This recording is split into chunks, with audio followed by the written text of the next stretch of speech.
one then, and number one now.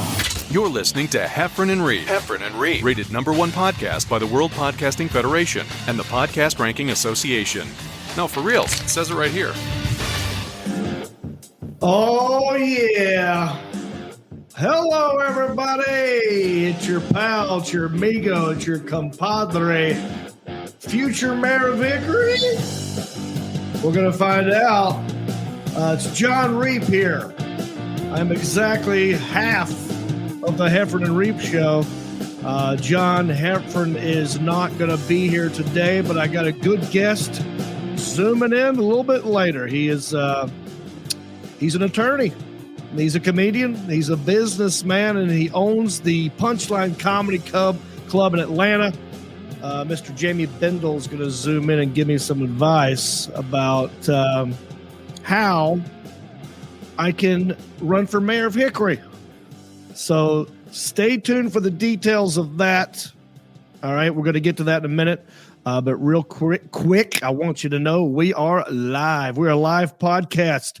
It is 7:32 p.m. It is February 28th, 2022, and I see the comments already. Let me look at them. We've got Collins, Michael, Andy, Shane, Jackie, Benjamin, all these people leaving comments already. We're going to get to you here in a little bit. So we're live on Facebook and YouTube. You can always hit the share button if you want to help the podcast grow. That would be great. Or if you have no money and you want to help Heffron and Reep, you can always write a nice review on Apple Podcast. Write us a nice review. Give us 5 stars, and we will read it on the podcast and give you a shout out. All right. We don't have any new ones, which is why I need y'all to go write new ones so I can give you your propers. But if you were in High Point, North Carolina this past weekend, this is the podcast. Oh, this is one of the podcasts. Actually, country-ish is what I was talking about in High Point. I do 2 podcasts. I do this one, Heffron and Reep, with my buddy John Heffron. We love to talk about things from the 80s. We're like kids of the 80s, breakdancing, Big League Chew, Wrigley Spearmint, anything from the 80s, Big Wheels, Atari, you name it. We do that. And then Country-ish is the podcast I do tomorrow night, and we'll go live at 8 p.m. Eastern Standard Time with an all-new Country-ish. So if you're in High Point, welcome. Good to have you, because we always get new people joining when I go. Every time I go out on the road, I talk about my podcast, new people start subscribing, and so some of you are new to this. Welcome. My next gig will be in Columbus, Ohio, at the Funny Bone, March 4 and 5. Come see me in OHIO, Columbus, at the Funny Bone, March 4 and 5. Then after that, might as well stay up there because I will be in Liberty Township. That's Cincinnati Funny Bone, March 11 and 12. Now, let's see here. Let me look at some of your comments. Michael Lewis, I survived brain cancer. Love life. Oh, congratulations, Michael Lewis. That is a big deal. Congratulations, brother. Eric Wedgeworth says, Jon Reep, you are a funny guy. I appreciate that, buddy. Now, I'm going to read some comments from last week in case I don't get to all your comments today, which there's no way I can. There's a bunch of yous, which is a good thing. I'm going to read some comments from last week, all right? So Jason Hartso, he said, buy my domains. I need to raise money and sell them. Here are some of his domains. GiveYourSupport.org and We'reUnited.org. Now, that's pretty smart. I remember when the internet first came around and people were buying up Pepsi.com because they figured I'm going to make money off this. I think that's what Jason was trying to do. And last week we talked about, and I haven't even bragged about this yet on this show, but I'll go ahead and do it now. This show is ranked number 1 according to the World Podcast Federation. That's a fact. If you were to type in worldpodcastfederation.com, you would see we are ranked number 1, baby. Number 2, Country-ish. Now, yes, that is a website that I bought and ranked myself. But, it's the wild, wild west out here on the interwebs. You can do what you want. So some people believe it's real, which is hilarious. But yeah, that's what Jason's referring to. Jason, maybe I will buy your domains. Maybe I'll holler at you later. Ace Williams, he said, do you remember the botched wedding proposal New Year's Eve at Side Splitters about 11 years ago? That was nuts. I do not, Ace Williams. Now, you could be talking to John Heffron, because this is the Heffron and Reep show. I'm not sure if that was directed towards me or John Heffron, but Side Splitters in Tampa, 11 years ago. It's hard for me to remember last week, my friend, but that sounds great. No, wait, it's coming back to me now. Vaguely, I remember it. Ace, leave me some more comments and let's figure this out. Isaac Banks, he said, in the 80s, my favorite game show is, I'm just writing it I'm reading the way he wrote it, is Card Sharks, host of Bob Eubanks. And also, I have a crush on my favorite dealer. Card Sharks model is Susanna Williams. Well, there you go. I'm glad that you could open up to me, Isaac. I appreciate that. I like to know things about people. Card Sharks. I don't remember Card Sharks. I do know Bob Eubanks. He was a legendary game show host back in the day. Oh, Everett Cruz. Thank you for that. He loved High Point Show. Thanks for coming, buddy. Isaac Banks also went on to say, I would like to give a shout out to Meredith Graves from Greensboro, North Carolina, because I do love her so much. Hello, Meredith. Please call me, and I miss you. Isaac opening up on the show, letting it all out there, exposing his heart. Meredith Graves, Isaac loves you. Give that man a call, okay? Or, send me an email or blink twice if you need help. JK. David R. Stone Jr. says, Jon Reep, you're effing awesome. I bleeped it for my mom, who may or may not be watching this. Hey, Mom. Love you. Jack Johnson said, please come to Australia. Oh, I'm skipped one. Mike Morris said, New Zealand loves redneck humor as we are the true deep south. That is true. If you look at a globe, a map, they are very, very south of the equator, making them more south than North Carolina. Also, that's true of Australia. Jack Johnson said, please come to Australia. Mate, you're funny as F, mate. Oh, they love the F word down below the equator. I hear you. Oh, my mom is watching, and she said thanks. Well, you're welcome, Mamosa. Hope you're doing well. All right, so we also listener supported. We have a Patreon page, just like we do on Country-ish. We have a Patreon for Heffron and Reep. And if you want to be a supporter, you would just go to heffronandreep.com, click on the support page, and then you can be a supporter. And we'll take whatever you got, dollar a month, $5 a month, whatever. Just join it. Here are our current Patreon supporters. I'm going to give them a shout out. Brenda Sachs, Steve Dean, Joey Ellis, Shane Flint, Bob Haynes, and Rick Sanford III. So appreciate y'all. I'm going to give you old two to the air horn. All right. Let's get on with the show. Something happened today that I want to talk about. You might be looking at my shirt saying it says Hickory. I got this hat right here. It says Mayor of Hickory. Well, today I went down to the government building, the clerk's office. Is that what it's called? Board of Elections. I went down there, and Danny Jackson, what's up, buddy? I went down to the Board of Elections to file, to register, to become the mayor of Hickory. And I had WSOC TV there. I had the Hickory Daily Record was there. I believe we had WHKY News. And Fox, actually last night, Fox Charlotte did a little blurb. They just said, and this Jon Reep plans to run for mayor of Hickory. And they talked about me without even me being on the show. They had a little video of my stand-up playing. So that was great. But I went down there today to file, and I kind of knew this anyway. I was already informed that I might not live in the actual district, the city district of Hickory.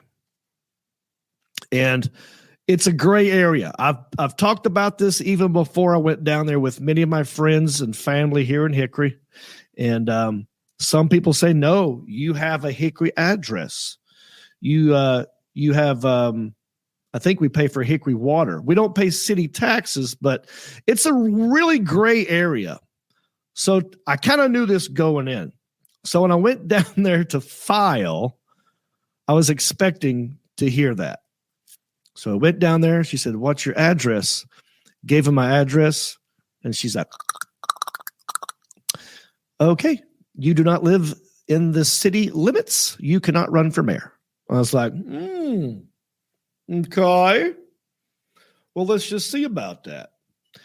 Now, at this point, I've got 3 options. It ain't over. I have till Friday to figure out what I'm going to do.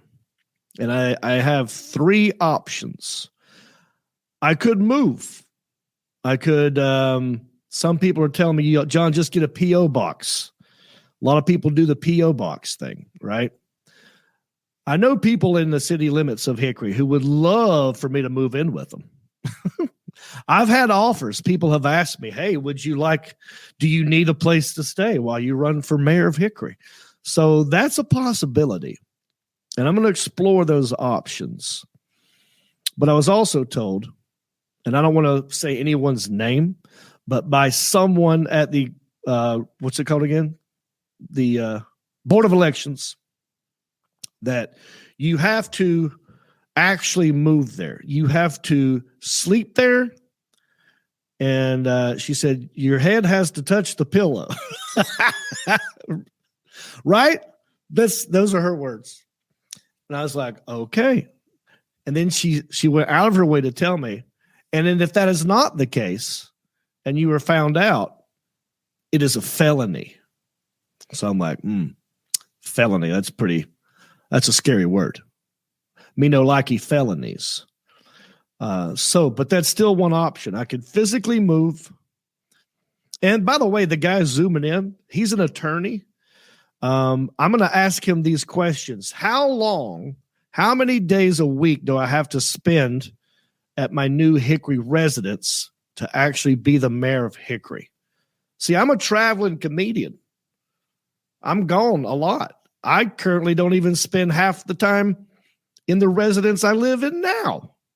So if that's the case, by law, legally, how many days or nights do I have to sleep at the property that I would own or rent? I don't even have to own this property. I just have to say I live there.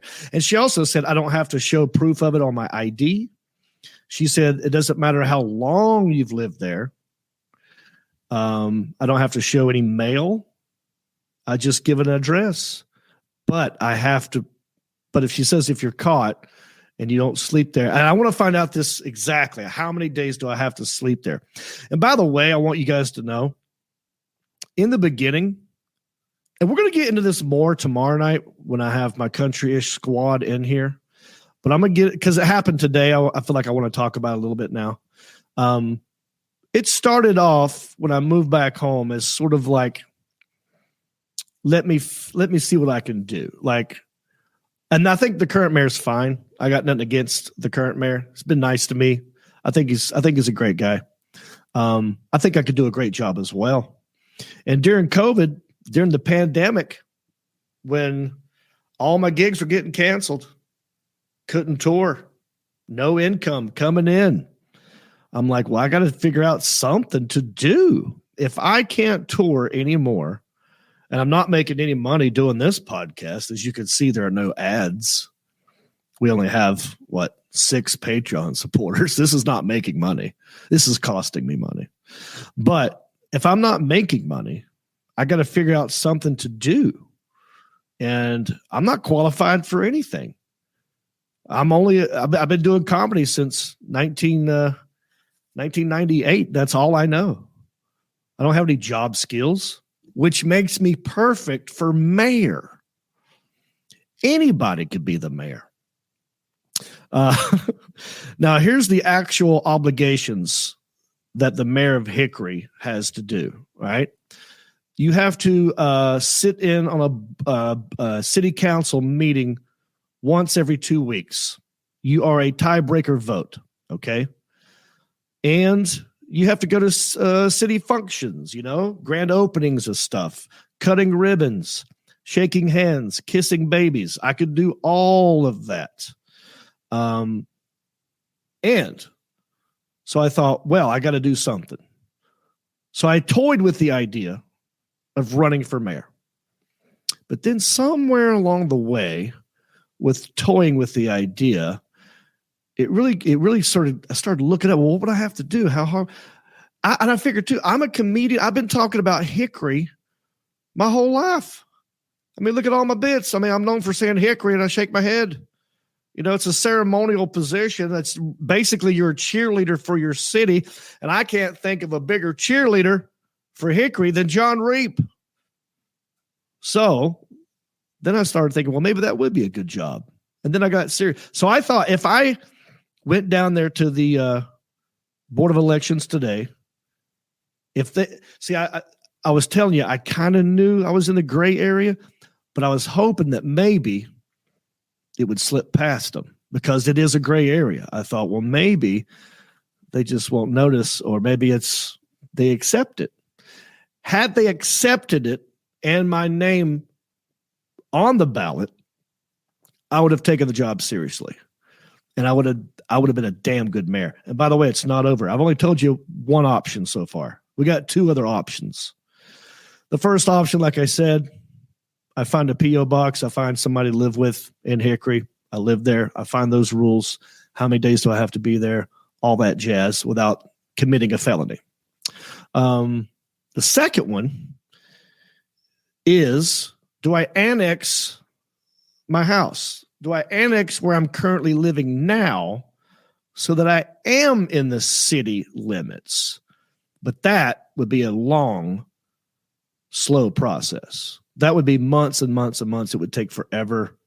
And by the way, I don't know if my neighbors want to be annexed, but I think there is a way I could annex just my house, because that is what our current mayor does now. Our current mayor, and I'm going to show y'all this map. The Alan Jackson, do we have the map? I cannot wait to show y'all this map right here. I'm going to outline some stuff for you.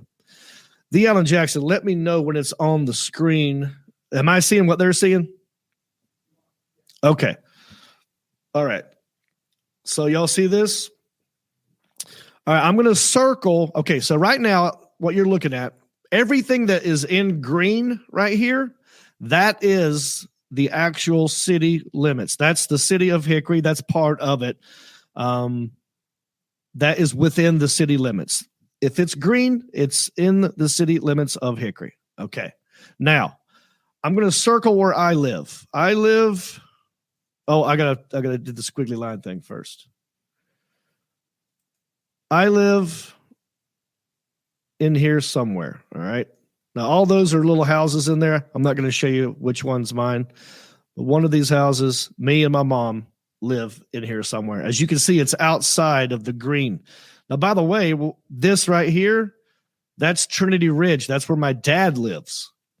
So my dad, who was in a skilled nursing facility, is in the Hickory city limits. Right here, walking distance, we are not. So maybe my dad should run for mayor. Maybe that's what we'll do.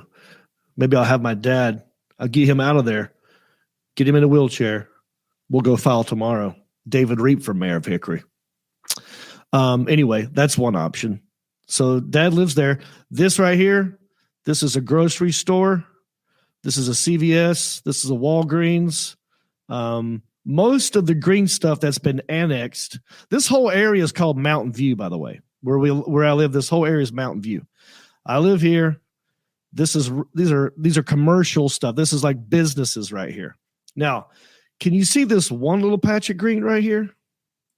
This one little patch of green right there. That is one house. It's not Lowe's grocery store. It's not Bojangles. Bojangles is over here. It's not a skilled nursing facility. It's not a business. This is a home. And that's where the current mayor lives. The current mayor of Hickory has annexed his own house so that he can run for mayor. See the difference?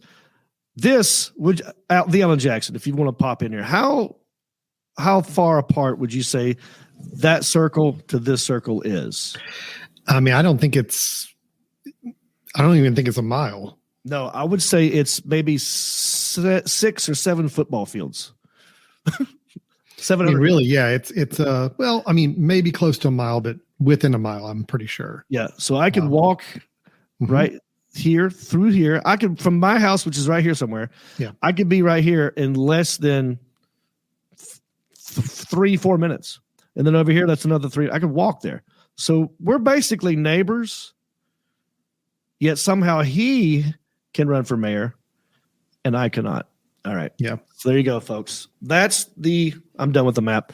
That is the current situation. Now, if I were to annex my home, yeah, you got it. Okay. If I were to annex my home, then maybe I could run for mayor. But that, like I said, that won't be for a while. Now, the next option we have, and it's Monday right now. So we've got a couple of 4 days to figure this out. The next thing I could do would be you could write in a name. So when you vote for mayor, they leave a space for you to write in your name. Now, technically, even though you wrote my name in, I'm not sure about this, but if there's a space there and it says you could write a name, the third option would be, and I'm not got behind this yet because I want to find out more stuff about, we'll talk to the attorney here in a minute. I want to find out if they write my name in, how funny would it be if I get more write-in votes, like I get more votes for mayor and I still lose? We've seen this before, haven't we? Anyway, those are your options. I can move somewhere. I can get my house annexed, or we could write my name in. I got till Friday to figure it all out. So there you go. What say you guys? What do you think, Elizabeth Hinkle? Sonia Collings, she says, annex your house. I would love to do that, but it might take a while. Brian Corley says you have our vote. And like I said, I think I would be a good mayor. I think I'll be really good at it. I want to try it. All right. So, real quick before we bring our guest in here, I'm noticing that our guest, Jamie Bendall, is in the waiting room. If you go to JonReep.com, you can see I now have a hot sauce. When I was in High Point, I sold a lot of these bottles of hot sauce. Hickory hot sauce. So good, it'll make your head shake. Okay? You got to try it. It's not too hot. It's hot, but not too hot. It doesn't burn your tongue off. And it's got flavor. It's a meat liquor. Liquor, I just matter. But there you go. All right. So our guest tonight, he's an attorney. He's a comedian. He's a businessman. He's the owner of the Punchline Comedy Club in Atlanta. Some people call him the mayor. Do we have a special guest, the Alan Jackson? Let's let him in here. Let's talk to my special guest.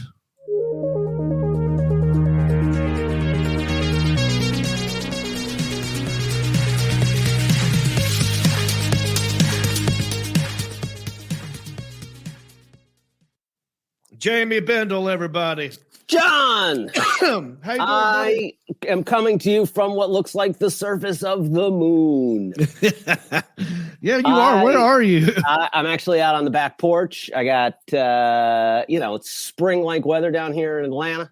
Yes. So I figured I'd turn on the lights, fire up the Heater, got the rocket chair going. I love it. You still got the Christmas lights. Hey, listen, I am not too classy to not have year-round twinkle lights on the porch. I knew I loved you. This is just one more reason. Yeah.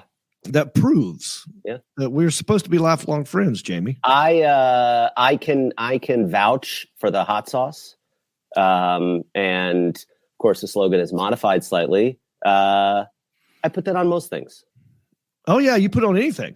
You can put it on. Well, there's the famous one. I'll put it on everything. But you're like, it's not too hot. I'll put that on some things. I'll put it on some things. A few things I put it on. It's not everything. Yeah, you don't want to put that on the. I was so excited listening while I was in the waiting room, going through the map, checking out, do we annex? I have been a write-in candidate. Okay, Jamie. All right, I have so many questions for you. Okay. You're an attorney as well. I am. I don't do election law, though. So, all right.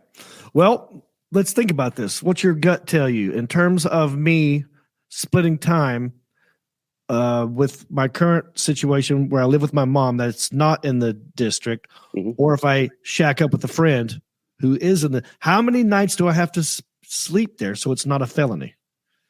Oh, I am 100% unqualified to make a determination on the line between misdemeanor and felony mayorship.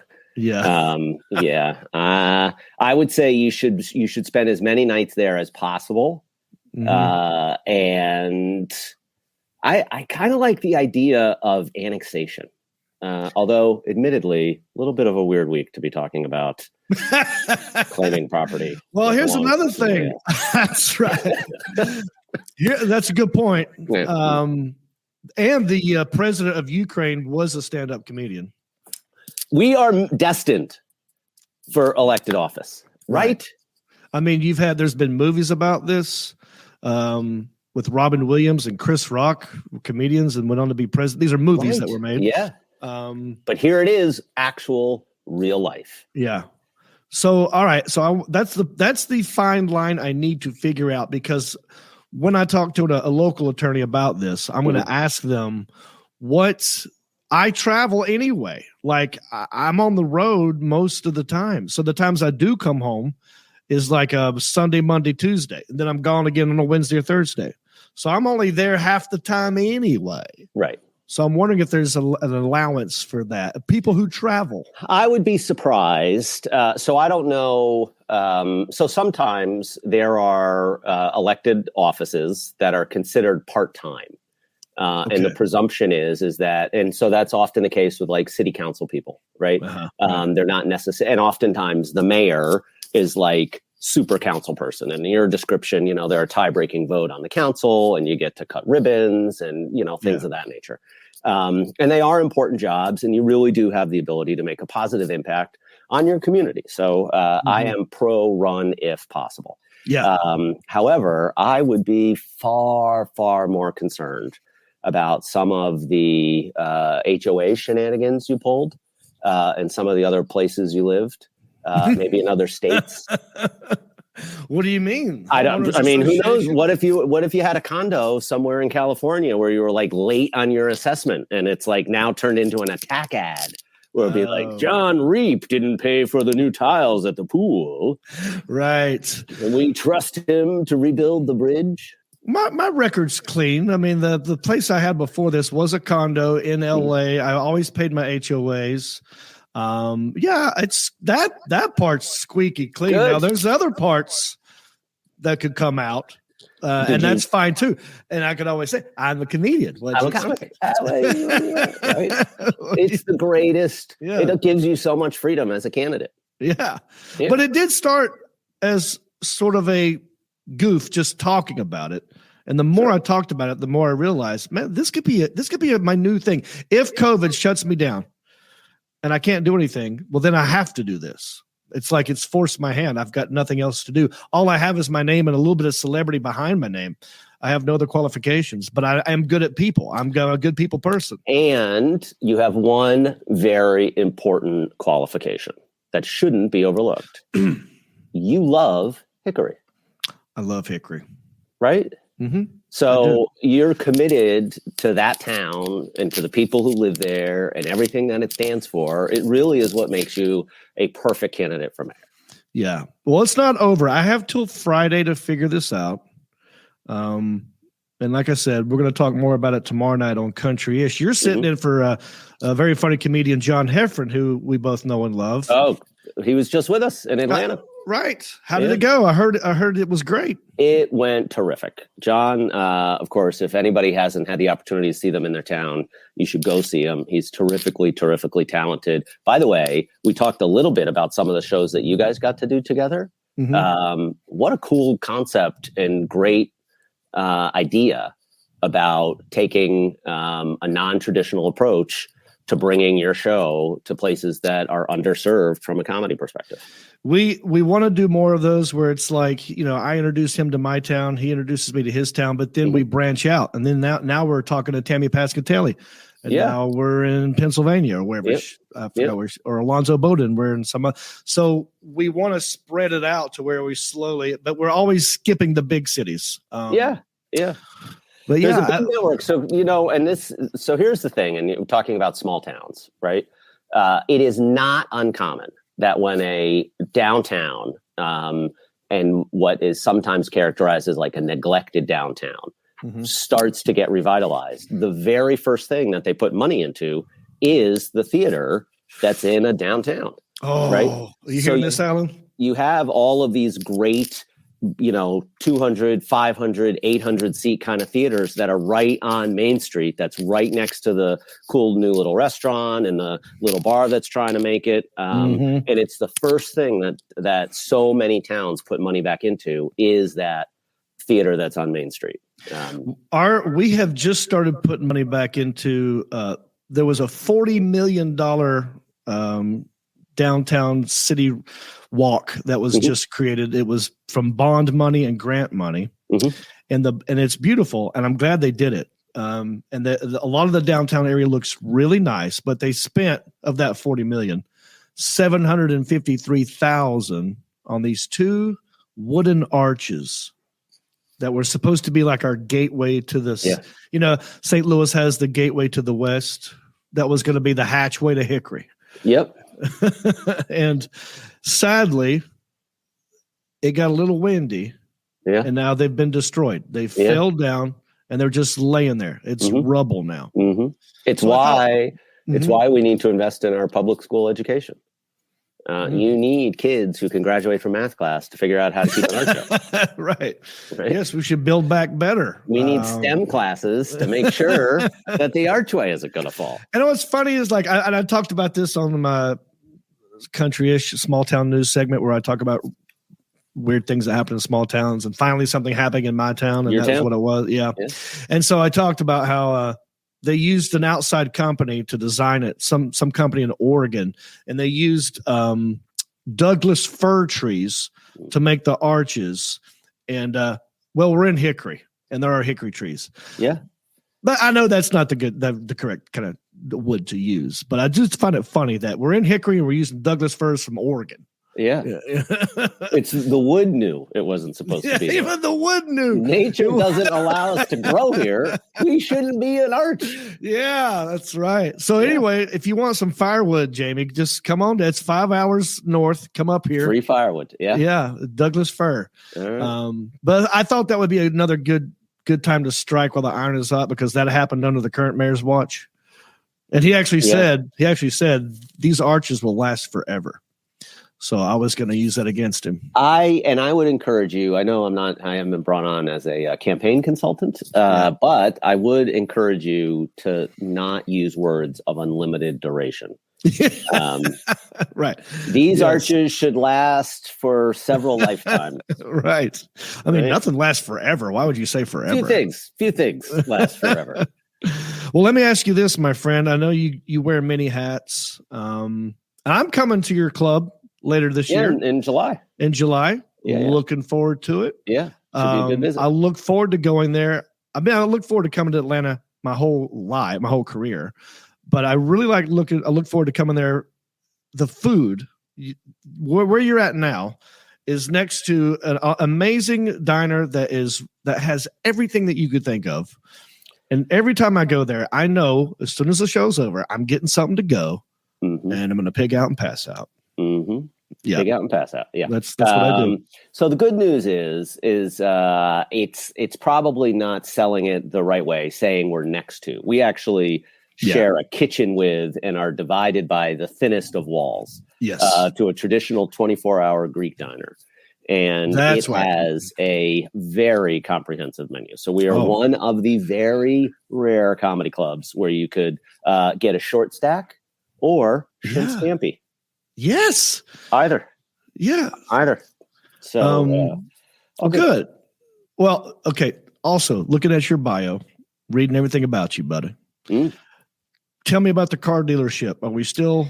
No. So I was in the car business for a while. That was a terrific business. Turns out, John, that if I had named the business Cars That Jamie Wish He Owned, we would have done great. It was a great business to be in. I love going to the auction, and it's all the chaos of the hey, and you're like, what's your tell? And you're like, eye contact, and that whole thing. I've never been to one of those, man. That would be so much fun. It is so much fun. Initially, I was way overwhelmed, and I would go down with the guy who was like our normal buyer, right? And he would have a run list of cars. And for people who haven't ever been to one of those, like the cars, kind of come in the few days before the auction. They all sit out in the lanes, and you can kind of work your run list and say, okay, this is a car I want to see. You go in it, you can turn it on to make sure the windows open and close. And so you're not just seeing them in the lane.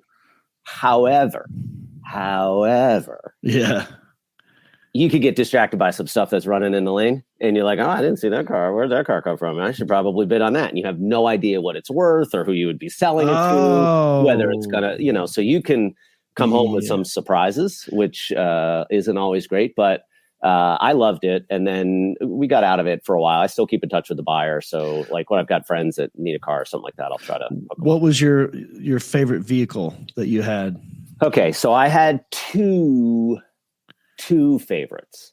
Okay. One was a 1977 VW bus. Oh, It had a chrome gas pedal. Oh, wow. It was awesome. Yeah. Was it in the shape of a foot? It was chrome. Yeah, it was the best. That's great.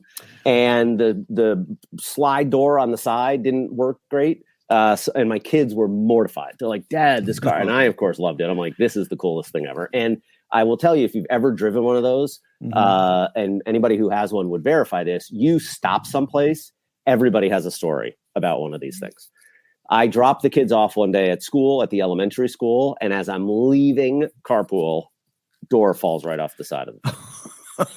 So I had to get out. Wait, were your kids were they in the earshot of this? They were already inside, but it was that. And then the other car, which so Tom Rhodes, right? Tom Rhodes, our dear friend Tom. Tom, for many, many years, and people would know this if you've ever listened to him be interviewed, Tom really and truly was a road comic, like had no home, was out on the road and touring and traveling and doing everything.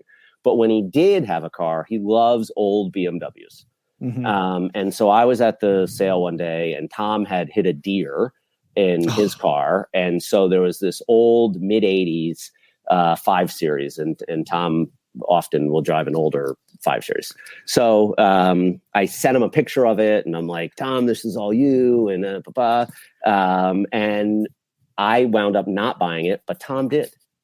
Oh, okay. Wow. Tom wound up meeting this guy. The sale was over. It didn't sell at the auction, but I was able to connect Tom with the guy down in Jacksonville, and Tom went and bought the car. No kidding. Absolutely. Yeah. And I regret, and I mean, it wound up inspiring me to go on a hunt to find a similar car. Okay. And we wound up having like twinsies 5 Series BMW. So he drove it. I took a picture outside the old hotel that we used to have for the club with the car, two of us with our cars together. It was kind of cool. Where did he take that VW bus? No, he didn't take the bus. He took the old BMW. Where did he? Bought the bus. Oh, I got you. Series. Yeah. Where did he drive that to? Drove it, picked it up, and drove it right back out to California. He put a couple of 100,000 miles on it after he bought it, and it turned out to be a great car. What is it about? Well, 2 questions. One, Tom Rhodes. I bumped into him in Amsterdam one day. All right. Do you know he lived out in? Yeah. Amsterdam for a long time. He hit his own talk show, TV show. Yeah, he was a huge star in Amsterdam. Yep. And I was with some other of my friends, and we were checking out the local affairs there, the coffee shops. Mm-hmm. And I saw, me and my friends were like, I was like, dude, that's Tom Rhodes. I'm like, no, it can't be Tom Rhodes. And I looked over, and it was him, and he was arguing with a homeless guy or a beggar. And I remember I looked over, he was like, no, man, I gave you $1 last week. If I give you another one, you're going to do the same thing. Like, he was really trying to reason with this guy. Right.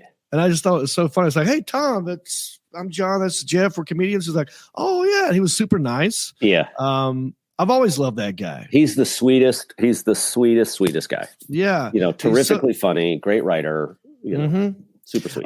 And so the BMW, he drove it back to California. I hunted down a different one. And then he had actually driven it one of the gigs that he came to the Punchline, had the car with him. And so we, did a little photo shoot with the cars, like guys do out in front of the parking lot. What is it about Volkswagens? What is it that people love so much about those vans? Is it like it's sort of like the hippie life? Is it that whole, like, I'm going to follow the Grateful Dead around and so sell beer out of the back of my car? I don't know how much you look at motivational Instagram, the sub genre of mindset, affirmation, holistic embrace of life kind of stuff. If I do, it's accidental. Okay. I'm going to tell you, VW Bus is like motivational Instagram on wheels. Gotcha. That car does not go fast. Right. It makes you question whether or not I should tackle this hill. It makes you wonder whether or not this decline is too steep. You become very meditative and reflective driving a VW bus. Right. It is. Scooby-Doo? I think didn't Scooby-Doo? No, Scooby-Doo was like a Dodge van. Right. Someone just put it up there. I'm like, okay. Yeah. Oh, so listen to this though. Okay, so if you've got some people commenting on the side there about van stuff, can you see it? Can you see these comments? I can't see that. I'm looking at something different. Gotcha. But I've been taking the last several years a guy's trip to one of the big Mecum auctions down in Kissimmee, Florida. Uh-huh. There is a ridiculous amount of money that people are making in like 70s shag and wagon vans. Oh, really? Yeah. Like with the murals on the side and the whole thing. Wow. Like that is a rapidly appreciating kind of. I hope that vans make a good comeback, because I remember my dad bought a van when I was a kid. It was a used van, but it was new to us, and it had the carpet on the inside. I mean, it was like if you could make a RV and condense it to a van is what kind of van I'm talking about here. Now, and somewhere along the way, van got a bad rap, a white van with kidnapping children and throwing them in the back. You know what I'm talking about? The whole white van. It's like, don't trust the guy in a white van. Yeah. So somewhere it took a turn for like the weird. Mm-hmm. But I see what you're talking about. I've seen a lot of these murals on vans recently, and I'm hoping that the van makes a comeback. That in a cool way. Like the little shorty, like the shorter van. Not like most people probably, like a lot of us of our generation. The big van was obviously an 18 van, right? Yeah, that was like the big van. Yeah. But then they got a little elongated, and it was before it turned into like the mid 80s custom van, that kind of conversion van kind of thing. This is just old fashioned van. Yeah. I like the 18 van as a kid. But somewhere along the way, the construction van, you saw more of those, like a white construction sort of, it's like, well, that's boring and no one wants to be a part of that. But yeah, you're right. Vans are coming back, dude. But if you got an old van right now, let's say you found like an old white painter construction handyman van, right? The traditional E150 or whatever they are, right? Right. You could probably wrap that in vinyl for like $6. Yeah. Right. And have some cool mural. Yeah. How fun would that be? What inside of the van you had? How was it laid out on the inside? All benches. I had all vinyl, super thin benches. Yeah. Oh, it was, yeah. How many people would it seat? You could probably get, I got an entire 10U softball team in there. Oh my gosh. I mean, there weren't seatbelts enough to go around anyway, but we weren't going fast enough to get in any trouble, right? I mean, it was right. You can't. That's true. You can't get in that much trouble in that, you know. Oh man. Yeah. Now you're making me want a van. I just got a new vehicle. One of our sponsors is Hendrick Honda of Hickory. Oh yeah. And so now the Hemi guy drives a Honda. I'm a Honda guy now. Mm-hmm. And best vehicle I've ever owned, 2021 Honda Passport. I now drive as many places as I can. Back in the day, I used to be if it was 3 or 4 hours of a drive, I'm probably going to fly. Oh yeah. But now with COVID, with masks, with just people beating the shit out of each other in the sky, I've extended it to like 7 or 8 hours. Yeah, road trip. It's because I got a nice car. I like being in the car. I will tell you, John, the Bendall house has had 20 years of Honda minivans in the driveway. Oh, very good. I would tell you that there is no complete. It's like the offensive lineman of vehicles. The minivan. It will do just about anything you ask of it. That's right. Just about anything. It's smart, right? Yeah. It doesn't overheat too much because it's in shape. Nope. It has a lot of capacity, right? It's got all. I mean, you throw a trailer hitch on that thing. I got bikes in the back. I got roof rack. I got plenty of place to sit. Well, me and Heffron, we love to talk about all things 80s. Absolutely. Let's do it. We're big fans of the 80s, and I'm going to do some things happen this day in history in the 80s. Mm-hmm. Would you like 1983, 1986, or 1987? Ooh, 86, 87 was high school for me. Okay. That was high school time. 83 was actually the year my wife graduated from high school. Oh boy. Yeah. I was a sixth grader when she graduated from high school. Ooh. That's what I do. You went the other one. Oh, I like that. You were hitting up, dude. How did you pull that off? Well, I wasn't a sixth grader at the time. I see. So you met her way later. It was later. Yeah. It was. That's a pretty. I mean, if in high school, if you were a freshman or a sophomore, you really didn't have a girlfriend. There's no chance for you. I mean, unless you're just really good looking and there's a girl your age who does not want a senior. Right. You could maybe go one grade up. Yeah, but you maybe one grade up. If you were in a sixth grade and you're getting a high school girl, I went all the way. I went all the way past. I love that. Uh-huh. Let's leave it at that. Yeah. All right. So do you want 83, 86, or 87? Let's go 80.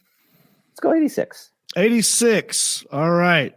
On this very day in 1986, the Major League Baseball commissioner suspends players in the drug scandal. Oh. Are you a baseball guy? I am enough of a baseball guy to be disappointed that our defending world champion Atlanta Braves may get robbed out of some portion of their title defense with this lockout that they have going on in Major League Baseball right now. I don't even know what's going on, Jamie. What's happening? They apparently can't agree. So we're not having spring training. Today was a bit of a mediation deadline to try to get opening day on track. They may be killing at a month worth of the baseball season while we're talking, John. Is this just Atlanta or? No, it's all of the MLB. It's all of MLB. Wow. Also, I think Atlanta got kind of robbed in the, what was it? The All-Star game? Weren't they supposed to play it in Atlanta and then they moved it? We were supposed to host the game and they wound up moving the game. And a lot of people advocated for them to keep the game because it's negatively impacted the merchants and, the people who are supportive of the game and whatnot. So I'm assuming they'll bring it back at some point. But as it turns out, we got to host some World Series games. So if you gave us the choice of saying one game, All-Star game, or multiple World Series games, we'll take the World Series. There we you should go. actually go when you come in July. Okay. Assuming they're playing, we should go to if the Braves are in town, we should totally go to a game. I am down. I'm looking at my schedule. I'm going to go fast forward to July.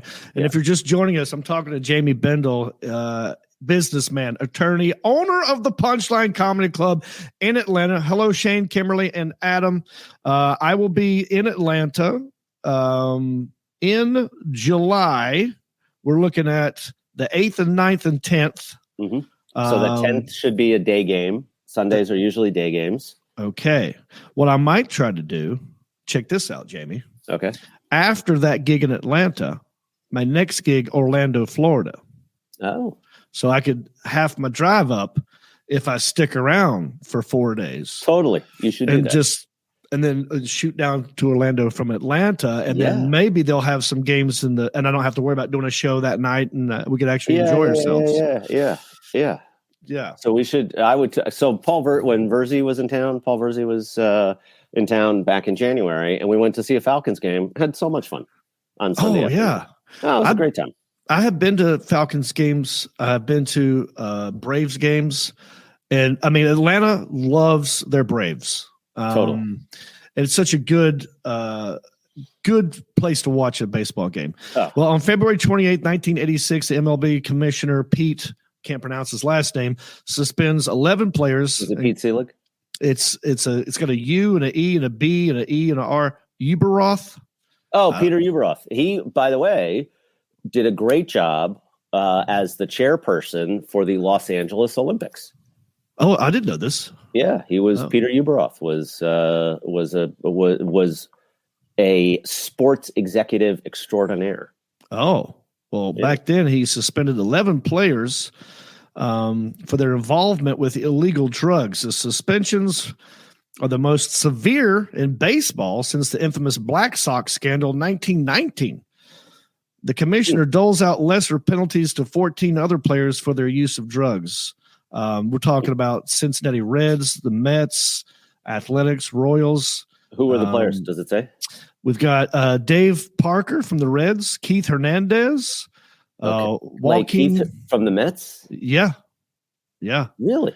Yeah. One. Let's see here. Among those to receive the stiff, it was a conditional 1-year suspension. Dave Parker, Hernandez, Joaquin Andujar, Lonnie Smith, Enos Cable, Jeff Leonard, Dale Berra, and Hall of Famer Yogi Berra. Oh, the son of Hall of Famer. Yeah, he was the son. I was going to say Yogi would have been suspended for probably Lipitor at that age, right? Yeah, right. Yeah. And he wouldn't have known it. It wouldn't have phased him a bit. Yeah. All right. Well, look, here's one. I like this one because you have good taste when it comes to comedy. I know this because you have been booking me for years. That's true. Yeah. So in 1983, on this day, the final episode of MASH airs. Oh, really? Yes. Huh. Now, I will admit, a guy my age, I will be 50 March 26. MASH was in that gray area for me that I just was too young to understand and get the jokes. Yeah. So I never got attached to it. I fall into that same gray area. Okay. It was one of those generational shows that was I watched it. I had some awareness of it, but it wasn't necessarily something I would have watched MASH, honestly, probably as more of like a rerun show, and less as a first run, this is every Tuesday night is MASH night. It was so confusing for me because I know they were doing the Korean War, but really they were talking about the Vietnam War, but they were doing it like it's the Korean War. And then and it was a comedy and people were dying. And then there was one guy dressed up like a woman half the time. Right. I just did not know what was going on at that young age. Yeah. Well, and it was a lot of like you said, it was resonated more with people who had probably lived through that time period of the draft and things of that nature. And arguably, just this past week, the actress who played Hot Lips Houlihan from the show MASH just died. Yeah, I saw that. Yeah, so and I want to say she played somebody's mom. Oh, she played the mom in Mark Maron's show. Mark Maron's show. Mark Maron's show. He had a show that he did, and she played the mom. Wow, yeah. I totally forgot Mark Maron had a show. Yeah, because now his podcast is so gigantic; it's all he focuses on. Yeah, I mean, he's had a good comedy and acting career. Yeah, but I forgot about the show. Oh, that's interesting. Yeah. Small world. Yeah, small world, man. Yeah. Dash Man says MASH is insanely good. Hated it growing up, but loved catching it later. I hear you. Yeah. All right. So let me ask you. So maybe that's a great question that Dash asks. Yeah. Are there shows that are timeless that deal with those kinds of issues that hold up if you go back and watch them? Because some shows I feel like get dated quickly. Okay. Even if they're popular at the time. I think a lot of them do. Well, what might be a good example would be something like that 80s show where going in that we're talking about the 80s. Mm-hmm. Oh, no, I'm sorry. That 70s show. Right. That's what I meant to say. Yeah. I thought you were actually pitching a new show, moving up a decade. Right. Me and Heffron, that's what we're working on, right. that 80s show. That's what this is. Yeah. Well, I actually think they made one called That 80s Show, and it just didn't last very long. I actually think they did that. It's probably too on the nose. Yeah. Right. So I'm thinking shows like that, like if you already know, it's not going to be, it's kind of going to be timeless because that time has already passed, and that's what you're tuning in for. Yeah. That's part of the deal. Yeah. But it seems interesting to me. So that was like you said, it was about war, it dealt with social issues, and it was a comedy, right? Yeah. That's a lot. That's kind of a lot. It's a lot to bite off in one show. Mm-hmm. And I think about the shows that don't get made now that are like the celebrity, like think about the concept of The Love Boat, right? Oh, yes. And it's basically like, let's just take recognizable people. Yep. And send them on vacation. Yeah. Right. Like it was such an interesting idea that really doesn't have a modern day example. I don't think. No, I used to love The Love Boat. It would be Love Boat, then Fantasy Island. Yeah. Or vice versa. Right. And Love Boat, it's like airing now a lot on the streaming, like free TV streaming stuff that you get, like Pluto TV or something. Yeah. What's a whole channel of Love Boat? Yeah. And you can tune in. I will watch this sometimes and just fall asleep to it. Yeah, it's great. And you know why that is? It's John? eye candy. That's what happens on a cruise ship. It's the boat is moving. It's relaxing. You kind of get into that mode, right? Yeah. Yeah. Here we go. Oh, I just love that idea, right? What would be that show? They're still fame adjacent, right? So they'd be recognizable, but maybe not with a super current project. Yeah, yeah. And there were dozens of people who were on that show. Yeah, there's nothing like that right now because all the Love Boat was just about cameos. It's all cameos. That's all it was. It's just the cameo show. Man, I saw one not long ago. It was so good. You had George Jefferson was doing a cameo, okay? But he was married to not the wife from the Jeffersons because he was playing a different character, but it was Sherman Hemsley. Right. But he was married to another lady from that show who was like a maid, like a smirky maid, like a sassy maid.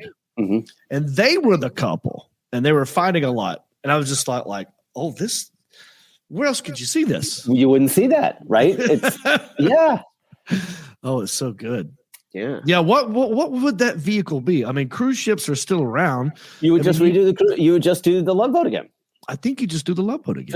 Just Love Boat again. And I think people, because of the affinity that people would have for the show, they would happily appear on it.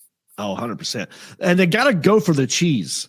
I think they back then it was supposed to be a comedy. Now you watch it, it's cheese ball. Right. I think if you remake it, you keep the same cheese ball factor. 100%. And maybe even do like a time capsule, which even go back from that, like it's a cruise, it's a Love Boat. Like it's just continued. Yeah. Like it is, and it's not like it would be a themed cruise, right? But it would just be as though that ship never stopped sailing. Dude, a lot of Me Too moments on that Love Boat, though. Well, you have to be worried. The Doc of all people trying to get laid all the time. Doc was, he's a rascal. That Doc. He's a rascal. He's a rascal. Yeah, you don't want to end up in the doctor's office on the Love Boat. That could be good or bad. Mostly bad, I think. The fantasy boat's what they should call it. Yeah, mix Fantasy Island with the Love Boat. Remake both at the same time. Yes. Here's another.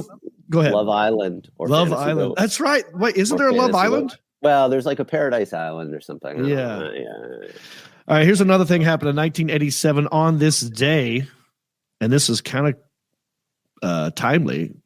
It's weird how ironic. Blah, blah, blah. Gorbachev calls for nuclear weapons treaty. Of all the days. Of all the days, of all the things. Yeah. So it's interesting. So you would have been like a 90 high school graduate? Graduated in 1990. 90. Okay. So there was a time period there, like latter part of 80s, where there was a lot of summits and seemed like treaty making with Gorbachev, and it was those late Reagan days. There was a lot of stuff going on. A lot of effort being made to get the world peace going. Totally. I don't see much effort with world peace anymore. It's kind of like we were like, maybe we're just going to stick to our own country and stop reaching out. Or somewhere along the way, world peace went away. They used to be like, oh, I just wish for world peace. People used to say that as a joke because it was a thing that you heard all the time. I don't hear people saying world peace anymore. Well, not necessarily in that context, right? Because you'd think that those were like, that was like, and I don't know what the analogy would be, but when the United States and Russia are beefing, that's like heavyweight beef. Yeah, right. Nuclear weapons beef. And it's less than when like the featherweights are beefing. Right. Yeah. Because they're like cute. They're like little guys, right? And like, you'll let them scrap for a minute. You get okay, boys. Okay, let's break it up, right? But when the big dogs are like, working it out, this time call the cops. Yeah, and it seemed like I feel like there was a time period there, and I don't know if it was like pre Gorbachev or like post Gorbachev. Where it was like every 48 hours, the leader of the Soviet Union was dying. Oh, right. Right. There was like that. There was like Andropov, and there was somebody else, and there was this like whole succession of guys. And then who was the guy? Who was after Gorbachev? Was it not Brezhnev? It was Yeltsin. Yeltsin. Yeah, Boris Yeltsin. Right? That's who it was. And that guy almost died every weekend. There was like a watch because he might not make it. And who was the crazy guy in Canada that was notorious for a while there? Somebody Ford, was there in Canada? There was a Canadian. He wasn't like the prime minister, but he was like maybe the mayor of Toronto or like Boris. Oh, you're talking about crazy dude? With the crazy hair? Yeah. Oh, he was like the Chris Farley? Yeah. Yeah, I know you're talking about. Yeah. It was kind of like Yeltsin was a little like that. Like he was just sort of this guy that you didn't have any idea. Like he just seemed like they did a drawing. It was a big party animal. He was drunk all the time. He'd get up and start dancing like an idiot and grab some girl and do some weird dance with her. And then she'd be like, oh, God, please don't kill me. Yeah. And then in the meantime, they're like, so we should probably talk about the weapons that we have pointed at each other. Is there any way that we could maybe get together next Tuesday and dial it down a notch? Yeah. Let's have a treaty summit party. Yeah. Let's talk about these. We should do a treaty. Yeah. We should do a treaty. Could you imagine?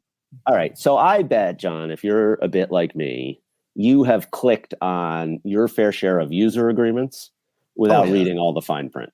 I have. I'm afraid to admit that, but yes. Yeah. I kind of feel like I hope they do a better job on some of these treaties. Like it just doesn't pop up as like a user agreement to be like, whatever, I'm in, click, we'll do it. But yeah. It says here, Soviet leader Gorbachev indicates that his nation is ready to sign without delay a treaty designed to eliminate U.S. and Soviet medium-range nuclear missiles from Europe. Gorbachev's offer led to a breakthrough in negotiations and eventually to the signing of the Intermediate Range Nuclear Forces Treaty in December of 1987. So, a lot of nuclear weapons talk now because I think Putin, is it Putin or Putin? I've heard it both ways. Putin. I would go with Putin. Just like put the nuclear missiles on activate, right? Where it's like, okay, we're so I did reminding you that we have them. Yeah, and I did a little. So I read some stuff about that recently, which makes me qualified to make comment on it. Oh yeah, because you read something. I read something about it, John. Did you get it on? Was it on the internet? Because then it could have been on the internet. True. Yeah, that's true. Could have been on the internet. That interestingly, that many of the weapons that in theory could be part of this alert, right, or readiness, status change, actually require some assembly. So it's not as though. It's like they take the delivery vehicle and the warhead and they're not next to each other. So they have to, kind of coordinate. And I think that's part of this treaty stuff that we're talking about, that one of the things that they said is to buy time so that because if they ever go, the consequences of them going can be catastrophic. So we want to build steps into the process to build time. So that if that's the case, that is amazing. Yeah, way to go, Reagan. I guess whoever made that happen. Yeah, so that they're not necessarily, just kind of the old-fashioned, steamy silo. Right? The weird cooling. I never understood that in the movies, where it was like, what was the function of the? Is that hot steam? It always, is that cold steam? It's anytime a rocket goes up. What amazes me too is you see the fire coming out the bottom and then ice chips falling off of it at the same time. Yeah, it's weird. Yeah. Like, which is it, guys? Are we hot or are we cold? Yeah. And it's only the top. There's they don't need that steamy stuff middle or bottom. It's all it's just it's coming out the top of the lid. Yeah, there. you knew stuff was about to happen in a movie when they cut to right. That was stuff is it's happening. Going down, baby. Yeah. One of my favorite movies, which is relevant again now, Red Dawn. The first one, not Red Dawn, this remake. The remake was sucked. But you remember Red Dawn? Yeah. Yeah. Remember that scene? The first scene scared the crap out of me. And this was when Russia was Soviet Union.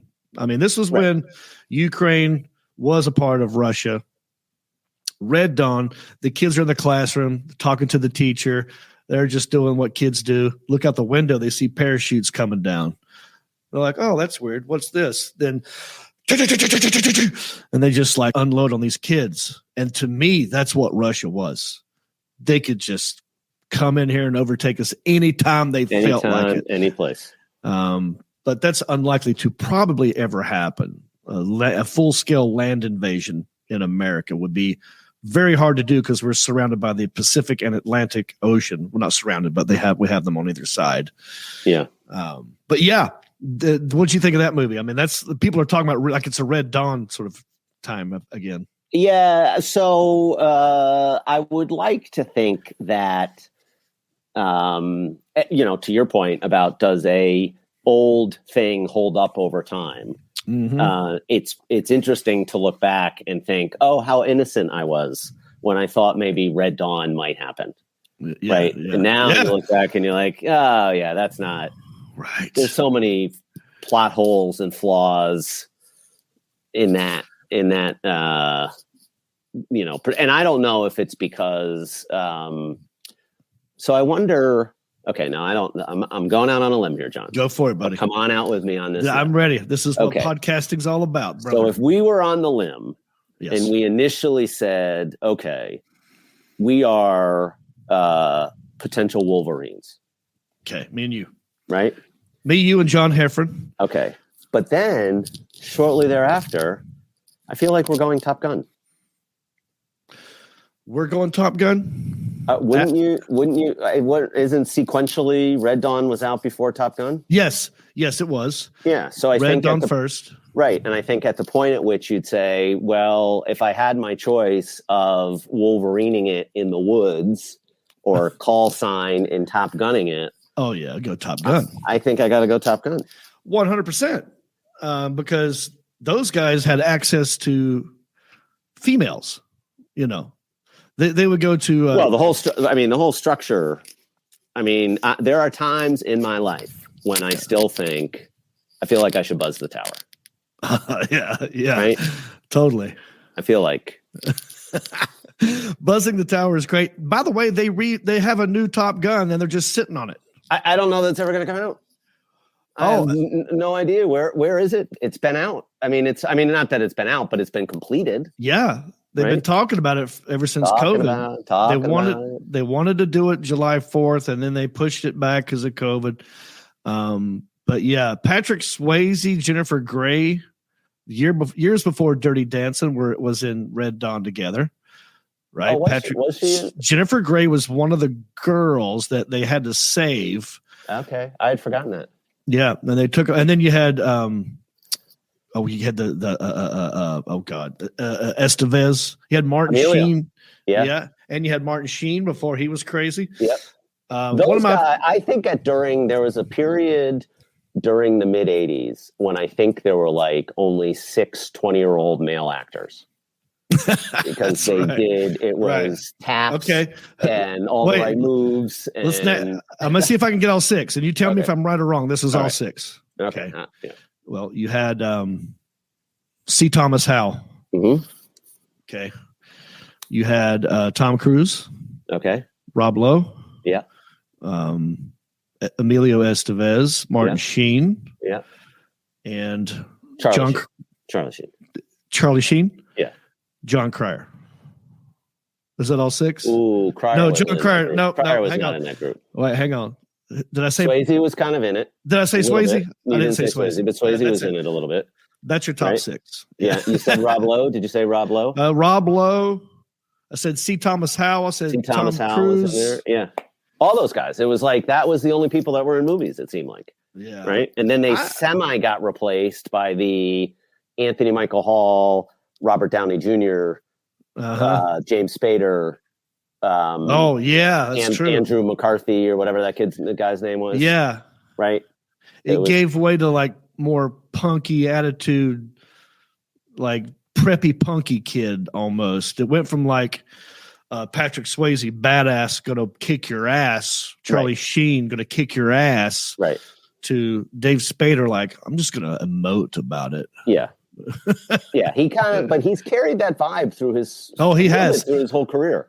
One of the best ever. Right. Yeah. Terrific, but definitely stayed a little bit in that lane.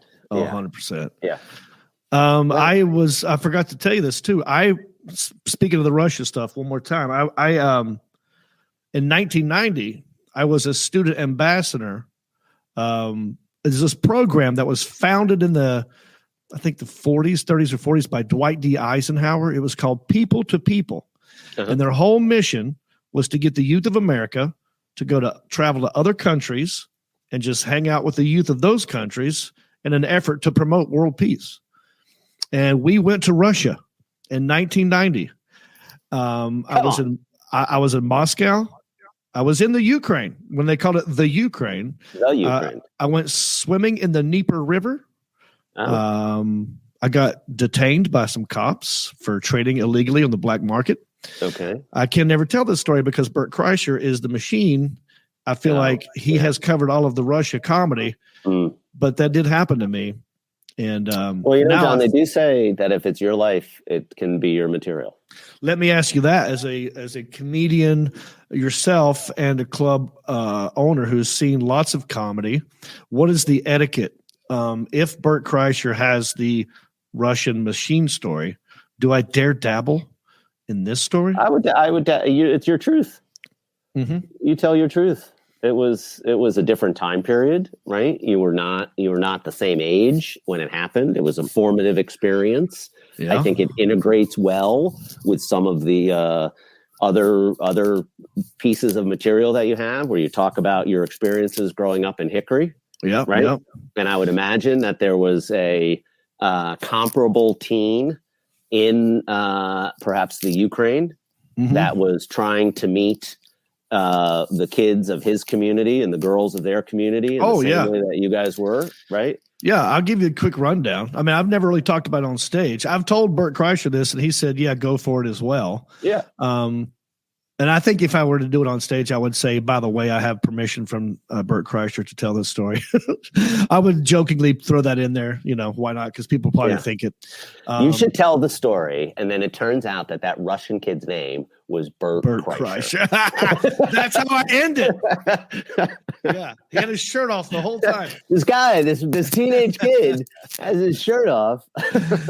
Well, what happened was we were doing one of our functions. It was like 30 or 40 of us kids from all over America. We all had the same shirts on. We all do these things where we go to different towns and we hang out, and they greet us with salt and bread, and they dance around, and we shake hands, and we get to know them a little bit. And one of the guys that I was talking to, they encourage us to have pen pals, before the internet. This was 1990. Yeah. So pre-internet, pen pals is the way to go. Pen pals. They said, get their information. And we had little small gifts that we would give to them, and they would give us whatever. And I had my mother at the time worked at a phone company, and they gave us a bunch of ink pens, and that just had the name of the phone company. And they loved anything with English writing on it because, they were still communist, and they just loved America was cool to them. So they loved bubblegum and blue jeans. I remember this. And I had this ink pen, and the guy was like, "Oh, let's." He was teaching me Russian cuss words. Like, I like this guy. Like, we're cutting it up. He spoke perfect English. I didn't know any Russian, but I'm writing my address down this piece of paper, and I gave it to him, and he gave me like a pen or something. Anyway, this cop sees us trading like that, grabs us both, pulls us back into the hotel. My friends didn't see this happen, so now I am detained by a cop somewhere in the bowels of this big hotel with another kid, and the cop doesn't speak English. The other kid is yelling at the cop in Russian. They're both screaming at each other. Okay. And I don't know what's happening. I'm scared to death. I said, dude, what's going on? Am I in trouble? And he's like, this bullshit. I've got this. Do not worry about it. I'll handle this. And they're yelling some more. And I look at the cop, and then the cop waves that guy off, right? Like, he leaves. Now it's just me and the cop. And I don't speak Russian. He don't speak English. And he looked at me like, do you have a pen? And I have a whole bag of pens. I'm like, are you kidding me? That's why I thought I was in here. I came with pens for peace. Yeah, that's right. And so I was like hesitantly handing him this pen, and he looked at it, and he's like, oh yeah. And he's clicking on it, and he walks away, and he fills some stuff out. And he comes back, and he gives me this pendant, like a thing that you would put on a big Russian hat or your sweater. Yeah. Okay. It had a sickle and a hammer, and it had wings coming out of it. And he handed it to me and then waved me off. So essentially, he arrested me for trading. Then he traded with me. Yes. That's how corrupt. That's how it worked back in those days. And that guy was Bert Kreischer. And it turns out, Bert Kreischer. Yeah. I got to work on the story, but that's the actual true thing that I would think, John, right? At the time, you're now in a foreign country. You are in an environment outside your control. You've lost your friends. Yeah. You are reliant on this team that you have the most tenuous of black market trading relationships with. Yeah. And you could be off to the gulag. Right? I thought I was going to what do they call it? Alan, what do we call it? The area, not the gulag, Siberia.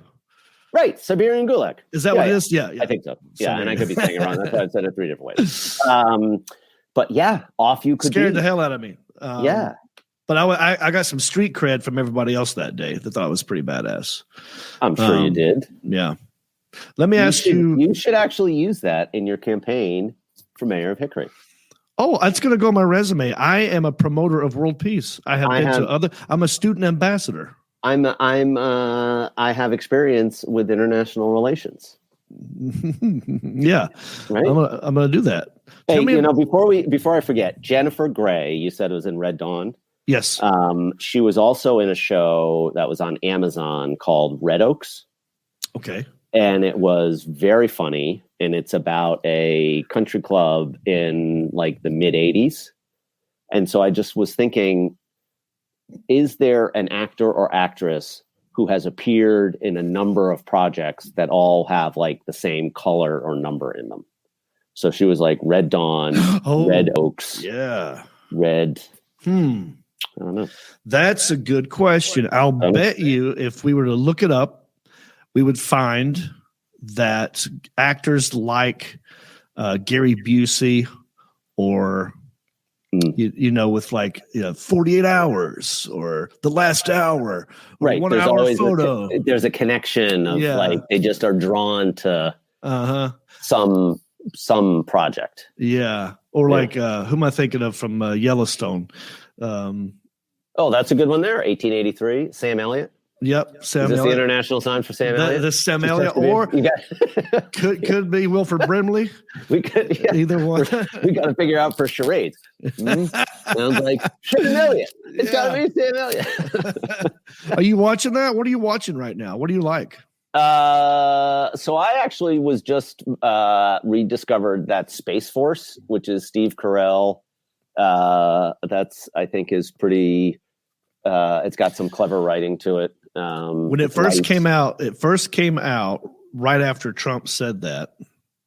I'm talking maybe a month or two later. Like it seemed like they did it quick.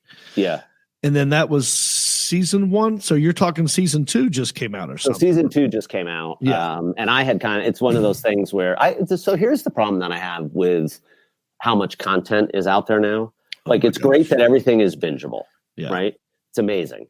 And by the way, I know they split Ozark in half. Yeah. And I know that I'm in a dark setting. This right now is the middle of the day in Ozark. That show is the dark. I sell houses on Lake Lanier in where that show is shot. And there is no house on the lake as dark as the inside of that house. It doesn't matter what's going on. That house is pitch black inside. All the time. No, it is. It is. And when I first moved back home, I wanted to get a lake house, and I started watching it. And I'm like, I'd never find the bathroom. You can't see it. You can't turn the lights on in that place. No. Although, talk about dark movies from a screen visit appearance. I think the original Godfather it has been re-released in theaters. And I think I would love to go see The Godfather in a movie theater. Oh, yeah. I think that would be such a different experience. I mean, I've seen it on TV 1,000 times. It's a long movie, yes? Like 3 hours? I don't know, because honestly, I watch it like whenever it's on. I'll pick it up whenever it's on, and I'll turn. It's not a movie that I kind of know how it ends. So I don't need to. right. You watch it for a minute, and you go like, "All right, I got shit to do." I know where it is. Yeah. And it doesn't matter because every scene is terrific, and you kind of know all the lines in it, whatever. But I get that way. So if you're like, what are you watching now? Like Gangs of New York is on one of it's either HBO or Showtime or one of those. So I've probably in the last 3 weeks watched Gangs of New York 6 times because I'll turn on the TV and it's on, and I'll just sort of watch it a little bit here and there. And the other one that's on right now, which rarely is on, is that movie Memento. So Memento is the one where it's the guy has like the short-term memory thing. So it's one portion of the movie is playing forward in time, and the other one is kind of going back in time. Okay. Who's in it? Is there a famous person? So guys, look up Memento and leave it in the comments section. I'm trying to figure out.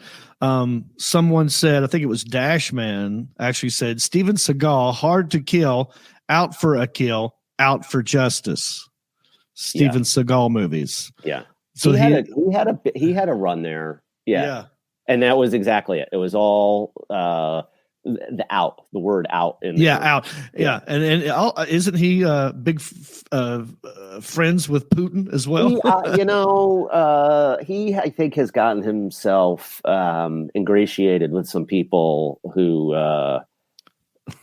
maybe made sense at the time, but aren't made as much sense now. Jean-Claude Van Damme was kind of that same.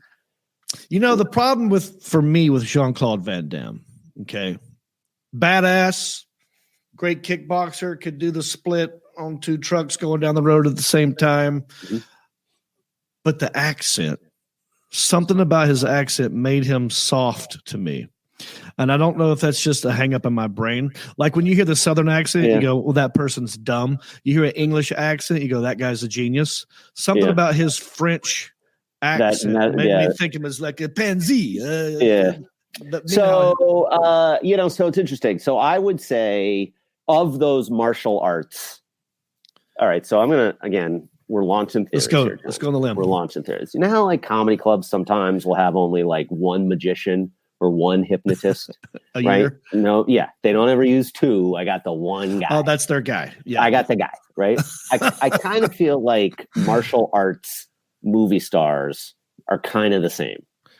Okay. Who's your guy? Well, no, I'm saying like there was the Steven Seagal group, and then there was the Jean-Claude group, and then Jackie Chan had his run, and Jet Li was sort of randomly in there. You go back in time, you got Chuck Norris, you got Bruce Lee. Right. Yeah. But there weren't like 2 guys.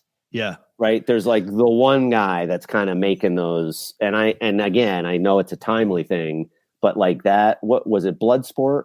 Bloodsport was the Jean-Claude movie. Yeah. Chong Li was like, chong, right? That guy, right? With the one dude, and he throws the sand and it's blinded, right? And he has to kind of, find his way to avenge his friend.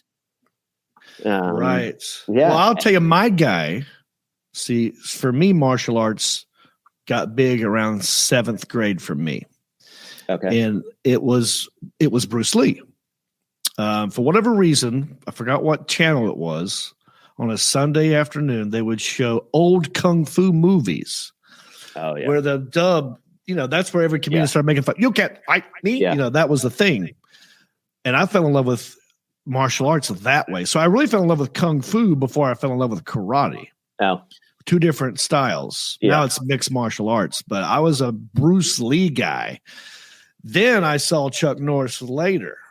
And I thought, well, that dude's a puss. I saw Bruce Lee beat the shit out of him in a movie. Yeah. So that's how I was never a Chuck Norris guy. Yeah. I don't. So, and you kind of talk about shows that you missed, like Walker Ranger. Yeah.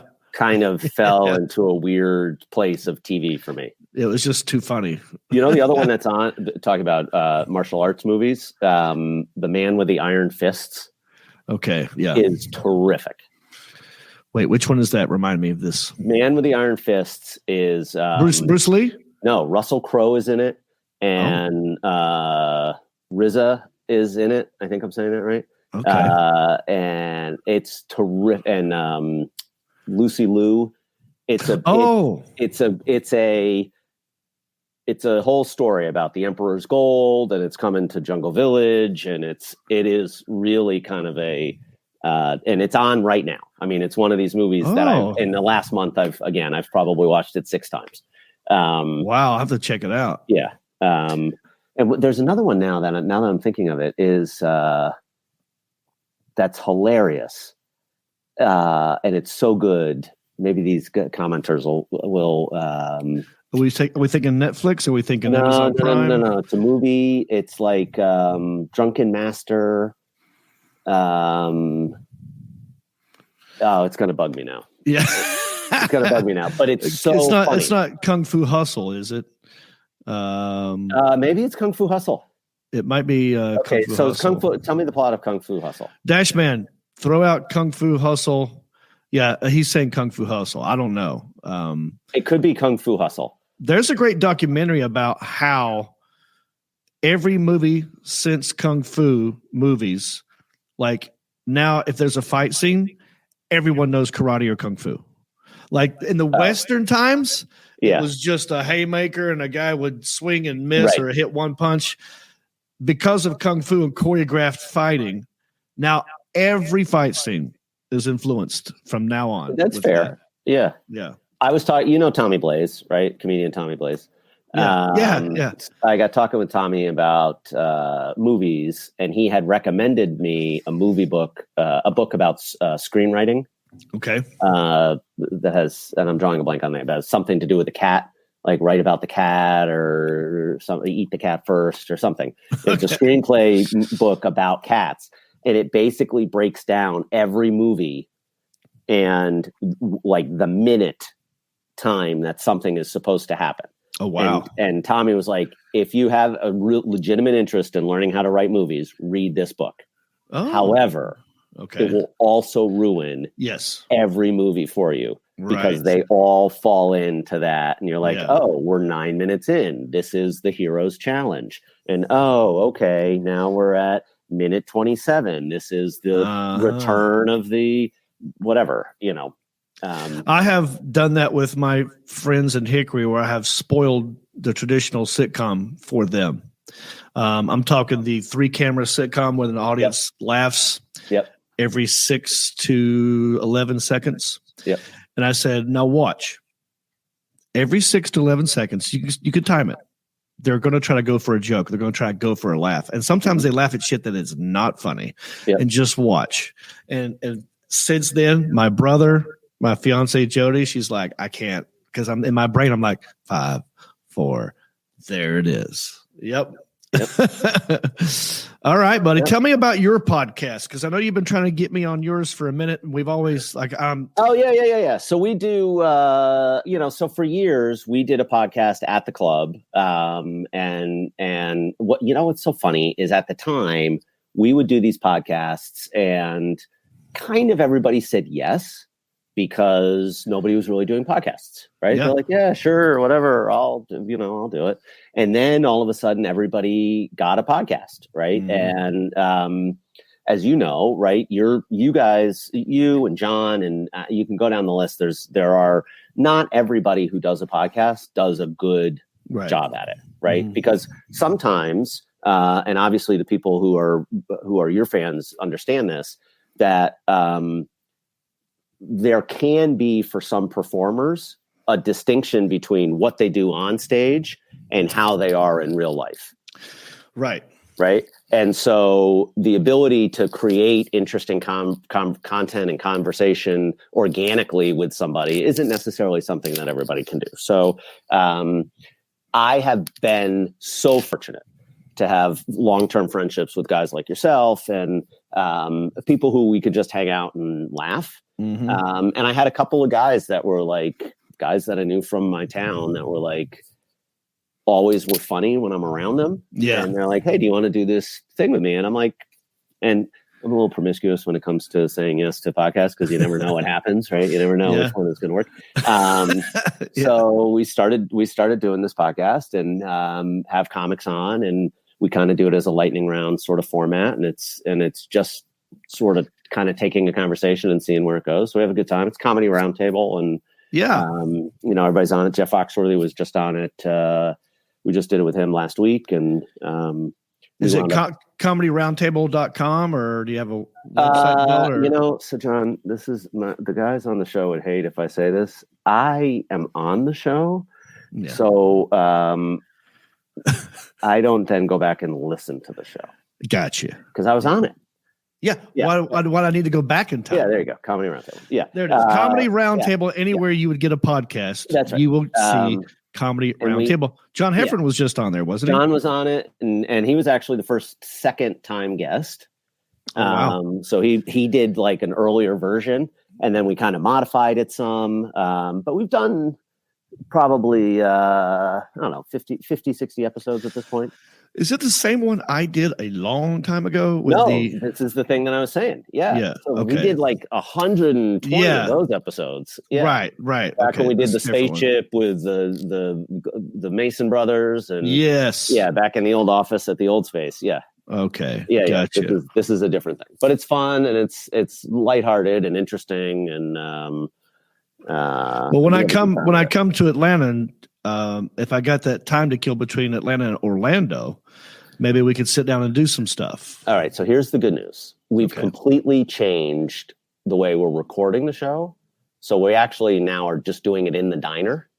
Oh, very good. Between shows, like we did the old show. Yeah. So now it's like you're in town, your show's over between the 8 and the 10 o'clock show. You got 45 minutes to kill. Yeah. So get yourself a big stack of cheesecake and hell yeah. Yeah. I love it. Yeah. Well, thank you, Jamie, for taking the time. Oh, did we burn it all up? Are we all done? We normally end at 9. We're at 9:06, dude. We're in bonus time? We're already in bonus time, bro. Man, I love talking to you, and I know. I'm so happy for all the good stuff that's going on in your life, and it's yeah. I mean, both of us are probably looking after some family right about now. I don't know what's going on with you, but thoughts and prayers as usual. Yeah. And same over here. I'm still dealing with Dad's situation and all that jazz. But always good to talk to you. Interesting how the nature, and I know it's a comedy podcast and whatever, and but I think one of the interesting things and we talked about this with the Wolverines and all the rest of it, right? The characters in our lives can play an outside role, a larger than life role, right? And then if you're lucky enough, you can get into a later part of your life and you realize that the biggest heroes you had, right, were the people sitting next to you on the sofa watching some of those shows, or the people that were out, right? And so to me, one of the things that I admire most about you and what you do on stage, and I really do hope that people are always going out and seeing the live show, right? Your set, and this is like no nonsense, Jon. This is like a legit truth, right? Your set is in many respects a love letter to your childhood and your family. Yeah, right. It really is. It is, and I love. Thank you. It's true, and my town of Hickory. Yeah. Because some people, they love to hear the dad stories, and then one dad story turned into a second dad story, turned into a signature bit, turned into now. When I'm up there, if I don't do at least one or two, people will get mad if I don't.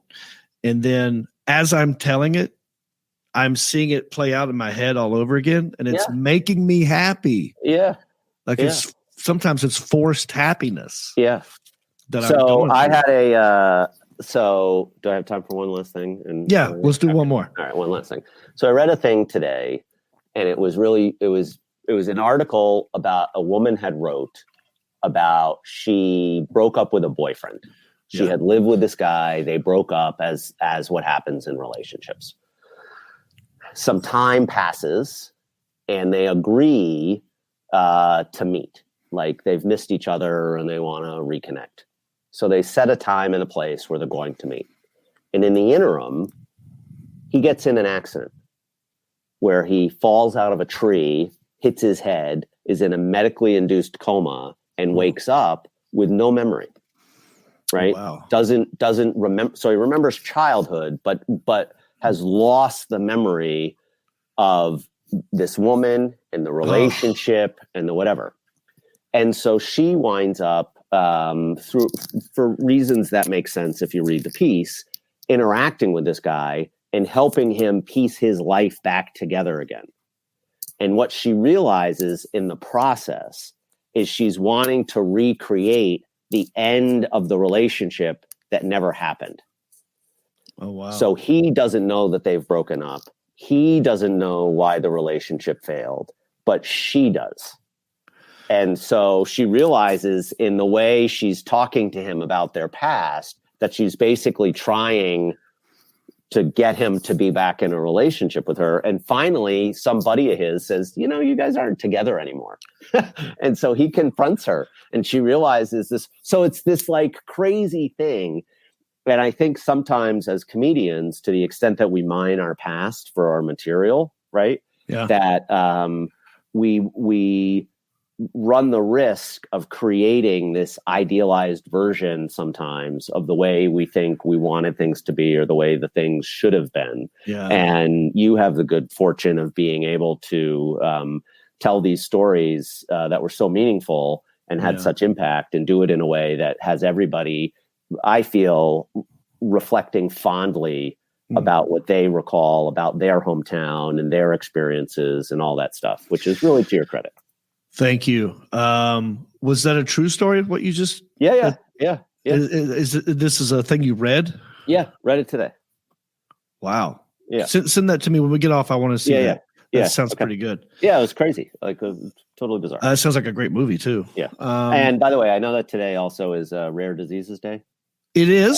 I forgot. Yeah, we got some days. Okay, but here's the thing. But before you say that, when we were talking about that Rare Diseases Day, it should be on the February 29th and happen more infrequently. Yeah, exactly. Right? I could even see it on the 15th after Valentine's Day. Rare diseases. After you make out with, somebody or whatever. I don't know. Rare diseases. Yeah, rare diseases. Rare diseases. Oh, I get, because it's once every 4 years. Leap year day. This is why you're in the biz, buddy. I love it.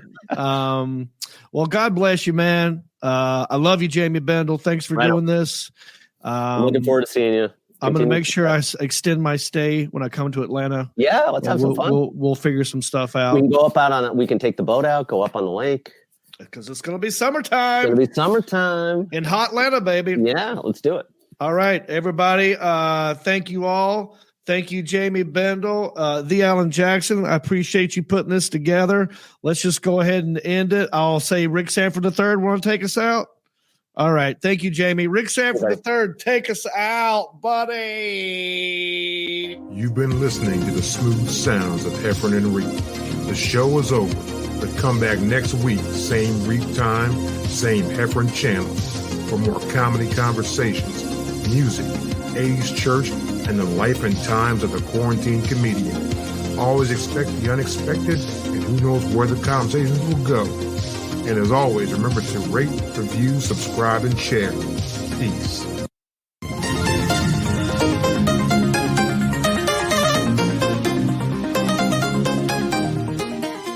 Since you love the Heffron and Reep show, please go to iTunes and let them know.